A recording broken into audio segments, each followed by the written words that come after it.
Manipur police ने कहा है कि रियासत में गुज़िश्ता 24 घंटों के दौरान हालात टेंस हैं। कल चौराचंदपुर में झड़पों के बाद इम्फाल ईस्ट वेस्ट में दोबारा कर्फ्यू नाफिज कर दिया गया था। मैती कम्युनिटी के मकामी लोगों के एक ग्रुप ने चौराचंदपुर की तरफ बढ़ने की कोशिश की तो झड़पें शुरू हो गईं।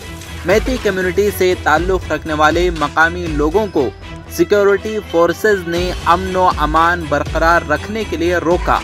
सिक्योरिटी फोर्सेज ने कोतरोक पहाड़ी में ऑपरेशन करके 7 गैर कानूनी बंकरों को तबाह कर दिया है।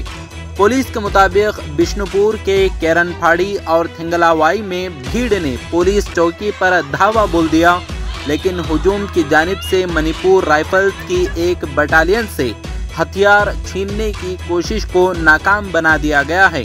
पहाड़ियों और वादी दोनों में मुख्तलिफ अजला में टोटल 129 चौकियां कायम की गई हैं। पुलिस की जानिब से ज़रूरी अशिया के साथ NH 37 और NH 32 पर गाड़ियों की मूवमेंट को यकीनी बनाया गया है।